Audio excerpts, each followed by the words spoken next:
Hello, friends, and welcome. I'm your co-host, Andrew Lazaga, here with Dubside.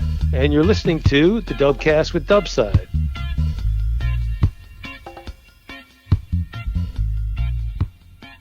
So in the last episode, we had an interview with Chung Shi, the founder of Gear Lab and the maker and designer of high-end carbon fiber Greenland paddles.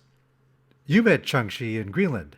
I did meet him in 2017. And what I remember most about, we paddled for several days with a trip that we'll hear about more. But at one point I said to him, he spoke enough English to communicate, but not really super fluent.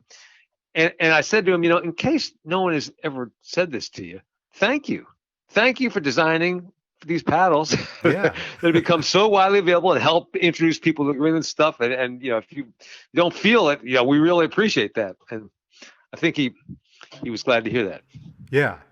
I know you haven't heard the interview yet, but he says that 80% of the kayakers in Taiwan use Greenland paddles now because Gear Lab is in Taiwan.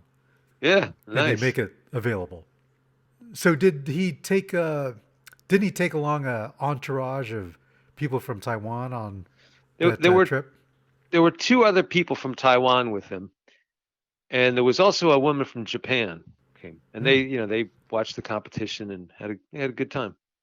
Is that when you got your Gear Lab paddle, or did you have it before then? I had one before that. I had a couple before that. Yeah, I think they supplied Gear Lab paddles to all the people that went on this trip. But I had at least one before that from, I forget, somewhere. Yeah, they're very good at getting their promotional paddles out, and I guess they think I'm some big name. So yeah, I have two or three of them now. Yeah. Oh wow! Which one's your favorite? Well, the best one, that Kuleq, I call it the Kuleq. That's the Greenlandic pronunciation, but Kuleq, Kuleq. And they sent me a prototype of that one sometime, a couple of years, maybe a year or so before it actually came out. And the prototype one, it is all the black, the gray black carbon fiber color. When you buy the new ones now, they got the red stripe on them. So I got the early one without the red stripe on it. But then they sent me one with the red stripe on it as well. So I've got one of each. Okay. Well, after this interview, I was so convinced that I put in my order for the latest version, the Epic.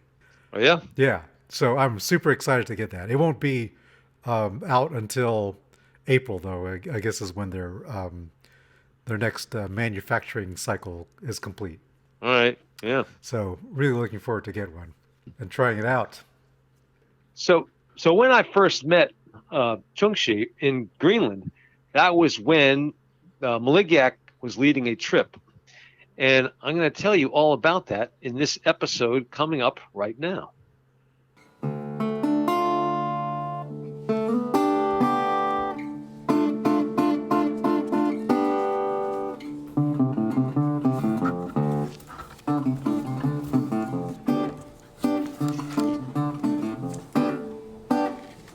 Welcome to the Dubcast with Dubside. This is Dubcast number 38. And I am on location in Minnesota, and I'm at the Traditional Paddlers Gathering, and it is September 9th in 2022, and this is a Kayak USA event, and I've wanted for a long time, imagine doing a Dubcast at a Kayak USA event, and so here I am, and everybody say hi. Hello. All right, full crowd here.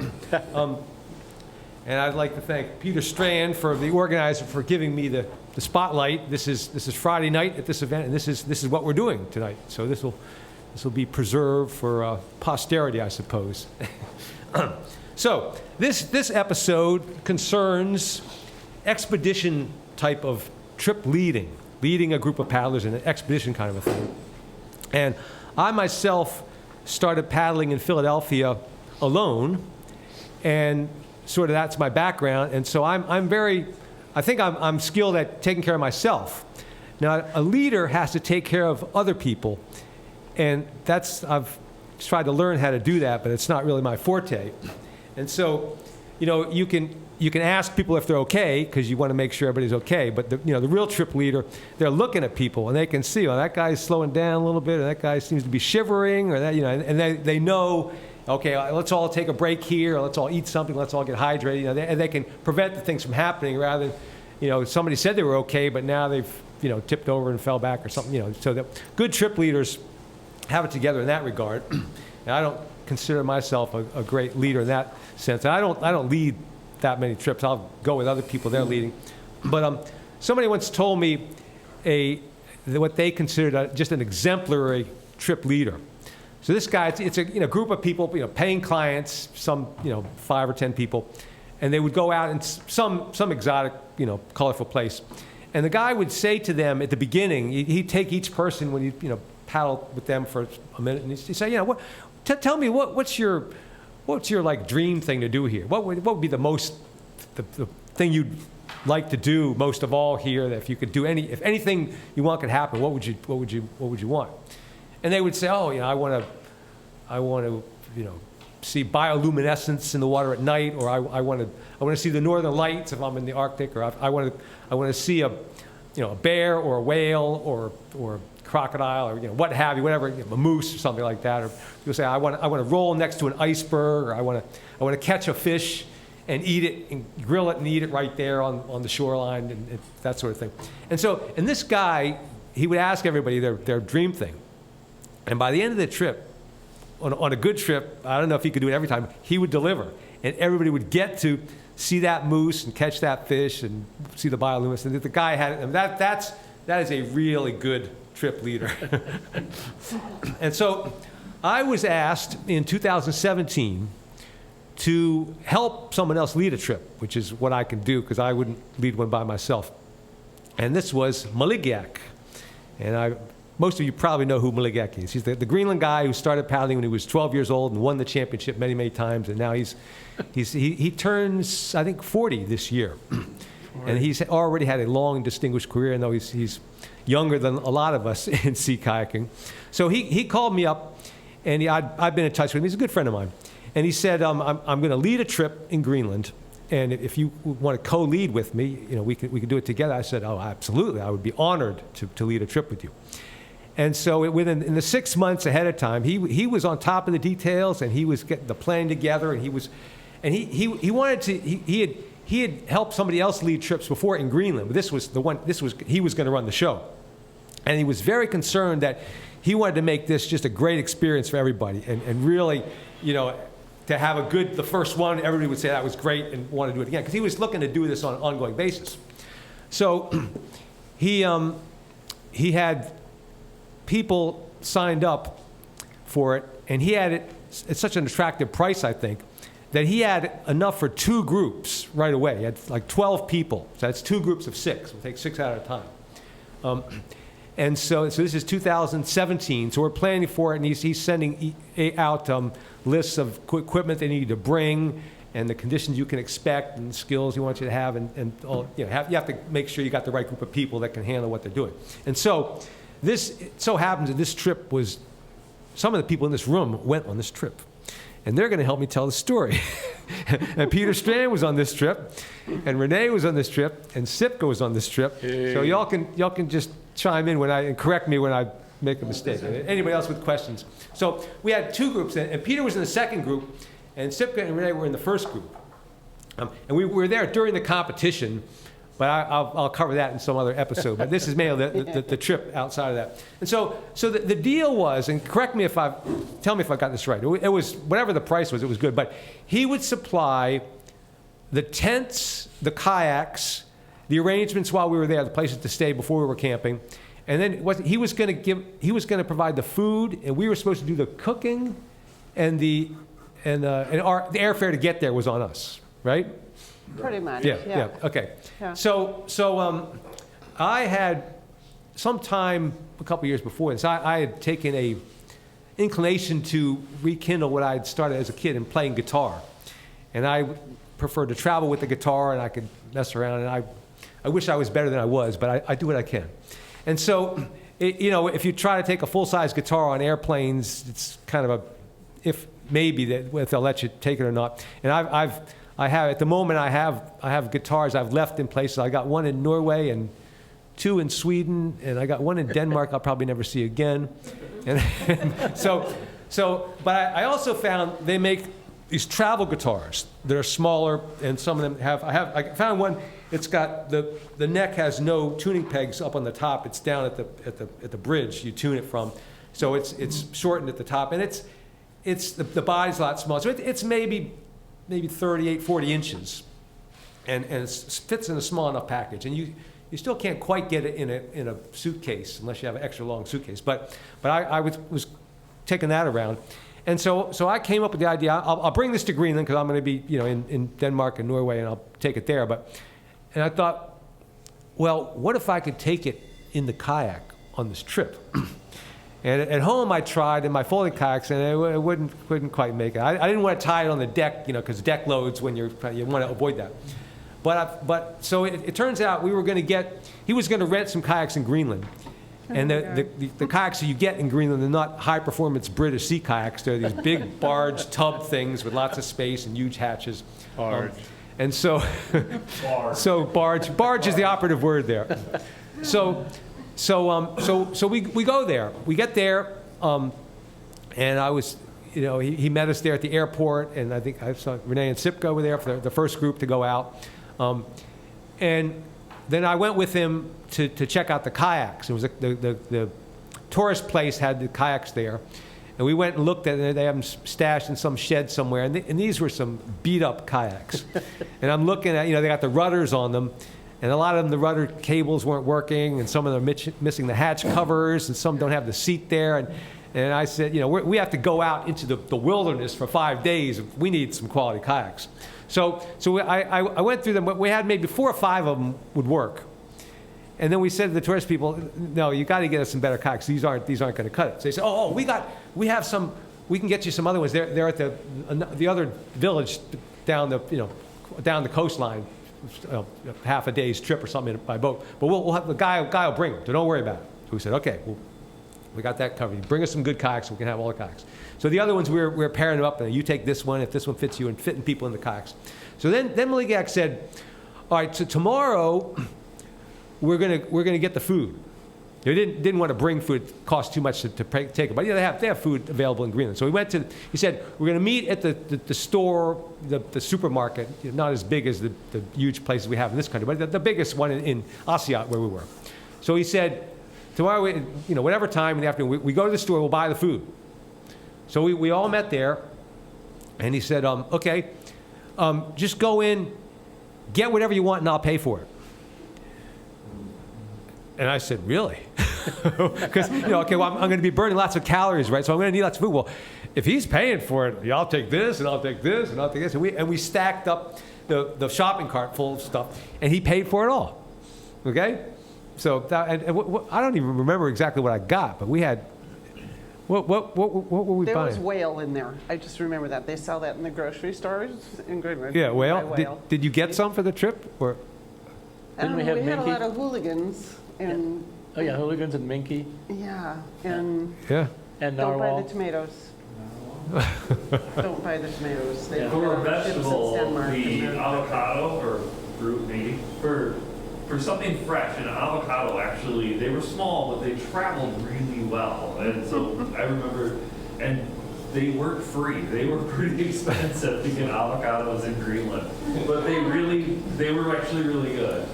Yeah, all the fruit and vegetables have been on it tastes like it's been on a ship from Denmark for a week because it has. Yeah. So the next day the kayaks are supposed to be there and they weren't. The guy didn't come. And Maligiaq is getting kind of antsy because we wanted to get an early start in the morning, and we need 8 working kayaks if we're going to do that, and we didn't have 8 working kayaks. So the guy finally shows up. We had the other kayaks loaded down by the dock where we were going to launch from. And he came like sometime in the afternoon. I think it was about 3 o'clock in the afternoon we got going. And so the first, he had it all mapped out. We were going to take a circuitous route around a big island through all the other little islands. And he knows Greenland. He knows what he's doing, and he had the options, and we can stop here. And there's a hunter's hut here, and there's a little village here, and there's an abandoned ghost town here. And so he had cool things to go to. So we, for that first trip around, because the second group came the other way in reverse, but you remember, so it was a pretty long slog for the first day, but we were trying to get to. At 6 o'clock at night. We what? It was about 6 o'clock at night, I think, when we finally launched, and the conditions were not something like good. that. Yeah. And we paddled. Yeah, it was windy. 20K, It was kind of chilly. 25K. Yeah. And we pushed it, but we got to the village. It was like less than 100 people, a little Right, bitty and we town. slept in the laundromat. Yeah, so he had arranged with the locals there if we could have the building that houses the laundromat, and we just rolled our sleeping bags out on the floor, and we slept there. We Under the got tables. to sleep in the laundromat, but we had to be out by 8 a.m. because that's when people came in to wash their clothes. That's right. I forgot that. but it Yeah. was literally came with restrictions. And all that beautiful food we bought, we ended up eating my big gallon container of Mountain House lasagna. Yeah, we wiped Because it at out pretty 11 o'clock fast. at night when we pulled in, that's all anybody was willing to So cook. so the next day, we didn't leave early. We had some time. So I walked around the town and to see things. I remember that some guy on his front porch had a polar bear skin that was huge. Oh, that was massive. Yeah, Yes. it was like 10 feet long. Oh, Yeah. I would have been scared to death to see that in the wild. But so there was a little store in the town, and we went in there. We bought all this food. We ate some of the good stuff, and so we went in there. And Maligiaq said, "Get whatever you want. I'll pay for it." So he said, "Okay." So after that, now in the area around Asiat, we saw whales. We saw lots of whales, didn't we? Yeah. Yeah, with lots of opportunities to take pictures of there. whale and see them coming up. And you could hear them across you could hear them a mile away, that breathing of coming up. And then you'd have to scout and see if you could see them on the horizon. And then sometimes they would work a bay all the way around looking for the plankton and stuff. And if you got lucky, they would come around towards your way. But in 5 days out there, we had plenty of opportunities to get lucky and see them fairly close. And they were very, very cool, weren't they? One of my favorite campsites was we pull up. It's pretty vertical because there's not a lot of flat ground in Greenland, and we're camped up on these cliffs. And all night long, you can see them because it's 24-hour sun there at this time of the year, and the whales are just hunting little sardines or whatever they are out there, circling around and then coming up and reaching and then going around their way. And yeah, they were a mile away, and at clear as day, you heard them basically laying in my tent, all night long. You heard the whales hunting the little sardines or whatever, hooligans or whatever they were eating. Yeah. So tell me, I've been to Greenland several times already, but tell me how you those of you that went felt about camping where it never gets dark and there are no trees. Well, the trees were about, a foot? Now, they would call that a tree. Yeah, brush, yeah. But that was good when you used them for smoke. Remember Maligiaq did that, was it a sheep's leg or something like that? And Those were raspberry canes. yeah, and boy, was that Raspberries. good, that smoke that he, Yeah. that was wonderful. So no trees, there is no Maligiaq was. darkness. We were supposed to do the cooking. Maligiaq did half the cooking. He was hooking us up like a chef. Yeah, he wasn't stopping. It did take a little bit to get used to being in 24-hour sun, and it's not that it was exactly the same all the time, because it did move in the sky and do a little arc. It just never went down. So you would, I can see why, like in the city in Greenland, you'll see somebody out and they're roofing their house at 3 o'clock in the morning, and it's the whole thing. You got to make hay when the sun shines. I'm sure there's only a finite window when you can do those things. And so they had kind of like a little bit of a 24-hour, and you kind of had to embrace that and kind of go with it. Yeah. So, and Maligiaq, what, he caught fish for us? He was catching this big, huge cod and prepared So it? you were talking about being prepared for the hunting or for, like this, we're going to go. Or I heard somebody say that today we're only going to take 5 days worth of food, even though we're going 6 days because we're going to catch something. And the first thing I thought of was Maligiaq because he brought that .22 rifle. Yes. Because he was going to hunt ptarmigan or something. And it was like, And then, or protect us from the polar bears with a 22. Yeah. So, yeah, I remember we laughed quite a bit at him and stuff, but he went out to hunt cod, or to fish cod, and he was out there messing with his lines, and his hooks got all tangled and stuff, and one of them fell in the water here, and a cod attached itself to it, and he paddled in like 30 seconds after he left with this ginormous fish on the side of his kayak, and that's what we had for dinner that night. Oh, wonderful. Yeah, to a point. The mussels. Oh, yeah. I remember the mussels on the mussels on beach. shore. That was the most amazing thing ever. We ate mussels every night. Anytime it was low tide, we're out there picking them out. And they're pre-salted. True. Very good. You had to be careful often when you were taking a break because mussels are sharp. You want to be careful when you're getting in. But man, they're sharp, but they're also delicious. And we had a bunch of different ways, boiled up, smoked were the best. Smoked open with the bramble bush citrus tree. We grilled them up and smoked them open, and they were great. You'd pay big money in some fancy New York restaurant and not get anything close to that good. Yeah. They were tremendous appetizers. Every night. Every night. We had mussels. I've never seen so much. So he had me doing a thing where he would lead usually, and I would take up the back. And then when we landed somewhere, how would he do that? Well, like you went out front and landed. I landed first, I guess, and then helped pull everybody up. And then when we went out, I went out last and make sure everybody got in. And the plastic kayaks are very nice. You drag them over the rocks because fiberglass, it's like a 10-foot tidal range, so you're not going to have a nice, clean entry. You're going to have stuff to drag over, so you need the plastic ones. You just pull on the rocks, and it's not a problem. So I had figured out at the beginning that I could put this guitar in a big dry bag and close it up, and it just looked like a kind of extra long dry bag. And if I piled it up with my other stuff, you couldn't tell there was an oblong looking thing there. And I stuck it in the kayak, and since I would go get in last, I had to put it like in the cockpit, in the neck down between the foot pegs, and then sort of straddle it and get in, and the top could just bump through the spray skirt a little bit, but you couldn't really tell. And I think I had it concealed for the first 2 days or so. And so then one morning I got up and just started playing it in my tent. And so that was exactly the reaction. It was like, what? Yeah. So then the cat was out of the bag, the guitar was out of the dry bag, and then I played it around, and we would go on little hikes, and I would take it with me. And I had a good time with that. And so we did get to paddle next to icebergs. Mm-hmm. But we were not supposed to get too close to the icebergs, though. It was tempting.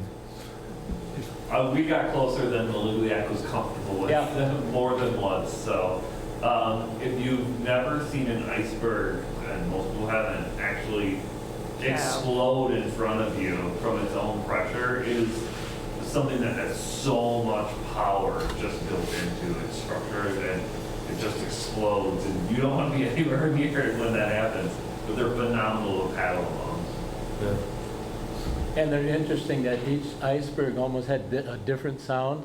The way the water was dripping off of it and where the water was dripping.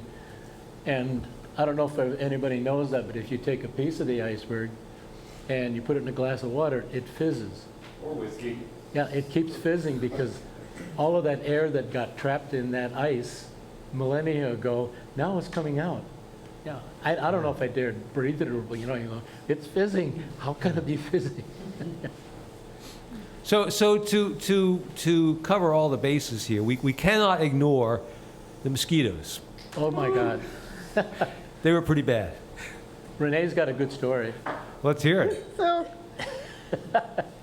what happened was right before we went, there was a tsunami. And it absolutely devastated a small town not far from Aasiaat. Oh, that's right.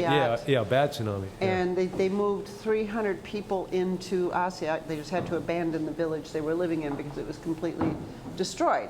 And they moved them into Aasiaat. So Maligiaq emails us in a panic right before we're getting on the airplane, says, bring all the food you can find. Yes. Dehydrated and dried food. So, I showed up with these monstrous cans of Mountain House because I've got to feed 12 people.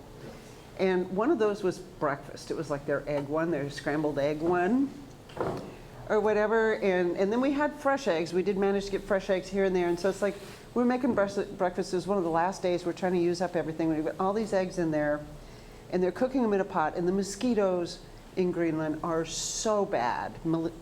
Dubside never took off his net. He played his guitar with the net. Yeah, that's true. He never took off And his DEET net. all over my fingers. Yes. Yeah, the mosquitoes were so bad. And they're these little tiny things. And we're cooking these eggs, and all of a sudden realize that they are dive bombing the eggs. The proteins in there, whatever. The mosquitoes were as we're cooking. And so we just put a lid on it, finished cooking the eggs, and then we stirred them up, and we ate them with cheese on them. But Erin Sunsary was with us, and she she opened up the thing, and she's like spooning it out, and she thought it was pepper. It was on the mosquito eggs. The legs we picked the mosquitoes off, but the legs stayed behind. She thought it was pepper. It was very good. There's more protein. Yeah, we ate bugs. Did we ever tell her? I'm not sure. You might find out. It was just the legs. We did try to pick them out, but they were just. See, I recall getting all armored with whatever I'm wearing, and they can't bite through Gore-Tex or something like that, Yeah. and with a head net on and everything. You put the gloves on and everything, but those mosquitoes know at some point you're going to have to answer the call of nature. And you're going to have to expose some areas of your body, and they're waiting for you. Yeah. So when we would go paddling, we land somewhere, you put your head net on and you try to deal with it, and they all in your face. And so when you're out paddling, they would stow away in the lee of your body. But eventually, with the wind blowing, after an hour or so, there'd be only a few left. They're hiding out in the bottom, but eventually they'd be gone. And some of it, like one at a time, people would be taking their head net off. I don't need it. And somebody, I'm going to keep mine on. And then, so eventually they'd all come off until you had to take a break and land somewhere again. And then all the mosquitoes come back, and you repeat the cycle. But when you took your head net off, you're trying to paddle at the same time. You could just slide it up a little bit on your face, or push it down into your PFD or something. And I don't know if it was me or somebody else or both of us, but you push your net away and not worry about it, and then you can't find it because it fell off. And then that's like the guy climbing Mount Everest and his glove blows away. It's like, oh. Well, Maligiaq, here's a Together trip leader, had the foresight to bring extra head nets. Head says, "Oh, you lost one here. I take this one. Thank you, thank you, thank you." Yeah, that was nice. The one other cool thing, it was the abandoned village, Oh man, the ghost town.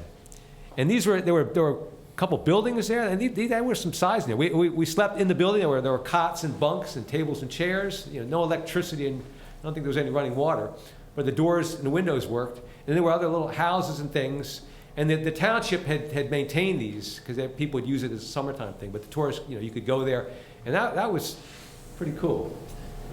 I love that place. It was you could see that. Not that long ago, there was a tiny community that lived there, and very subsistence. They were fishing or hunting, and that was their whole. Less than 20 structures probably in this tiny community, and not that long ago they were there, and I thought they abandoned it in the 70s, is what I remember. Somewhere from there.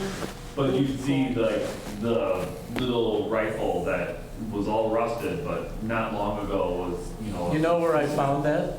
a subsistence thing. Yeah, we were walking up on the ridge, and there's this little dried pond, and there's this rifle laying in the middle of it, all rusted. And I don't know if was it cracked? It was beat down. Yeah, and so we brought it back to the village, and we're going, I'd like to know the whole story. Why would somebody throw a rifle? Because it was a rifle, it wasn't a shotgun, I think.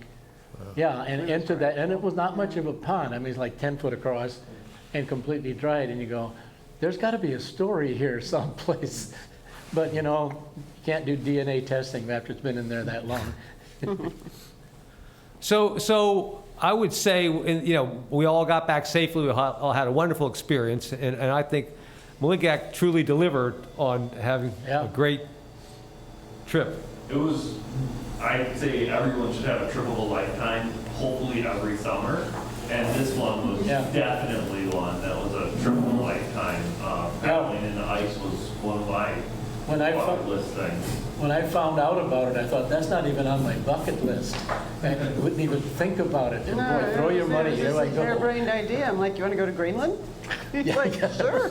So when's the next trip to Greenland? Well, so Maligiaq, he did it again the next year after that. Yeah. And then I think it was COVID or other things happened. But so he had said, you know, I got the same, you know, he paid for my airfare there.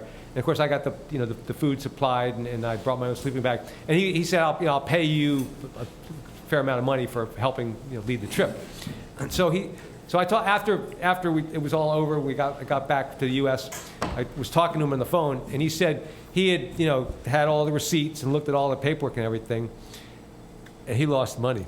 He lost sure. like more than $1,000, and he didn't pay me anything. I didn't hold him to it because I had a good time anyway. But I think it was the shopping spree, though. I think that's what put him into the red. So the next time I didn't go the next time, but I would imagine he didn't say buy whatever you want and I'll pay for it. He somehow restructured it so he didn't lose money. So I understand he is now that COVID is more or less over, intending to do this again sometime. So be ready for that and sign up before all the slots are gone. So so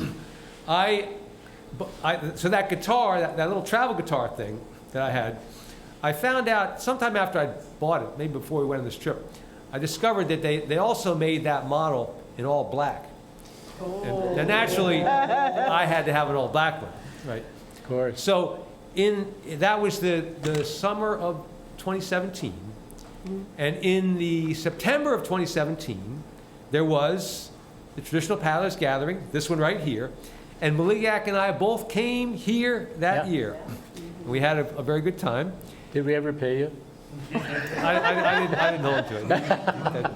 So it was Sunday afternoon, time to go. Sunday after lunch, right? And people were packing up, loading out of our rooms downstairs and getting our stuff. And I had my stuff in a pile in this hallway right here, and he had his stuff there, and it's getting ready to say goodbyes and stuff.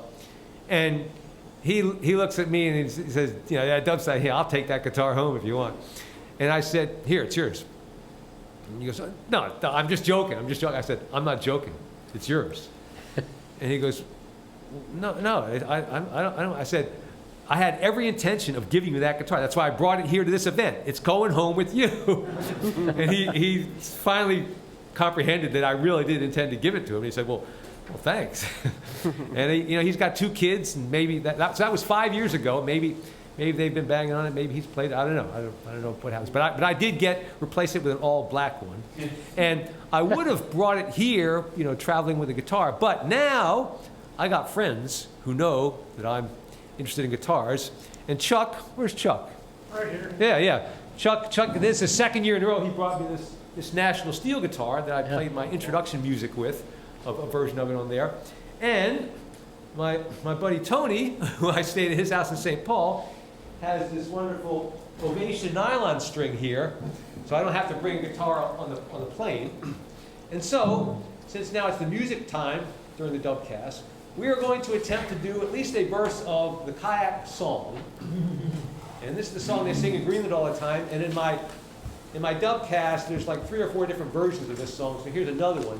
Maybe people will actually learn it, but some of you can sort of help out with this. So let's Which language are we using? Huh? Which language are we using?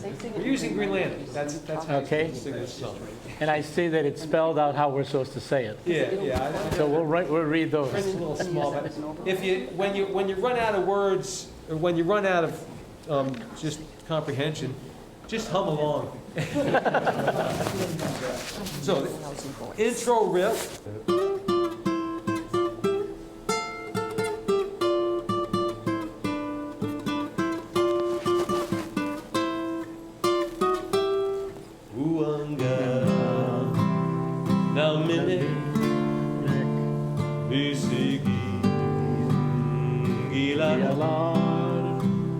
Kisiani kayangu ame Okalu tutila sabari Ame kisusia Ame susia Sumutsa kuida sahima Ayape fisakangilati Na na na na na na. That's what you can sing. I've got the words there. Sakutingup toku tamagi. Sokutingup toku tamagi. We'll jump to the last verse. I will anyway. Okay. Sapili sangilak. Kunuli sangilak. Apinu tamika kakisu. Sungius duavi tamani. And on the record, they repeat the last two lines. Apinu tamika kapisu. Sungius duavi tamani. Boy, Thank you did we very do much. well.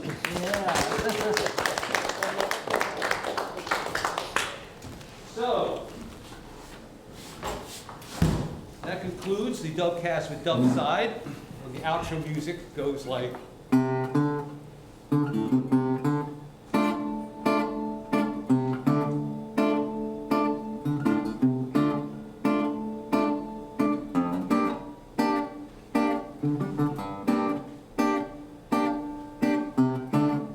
I usually talk over this, but I'm not going to try that.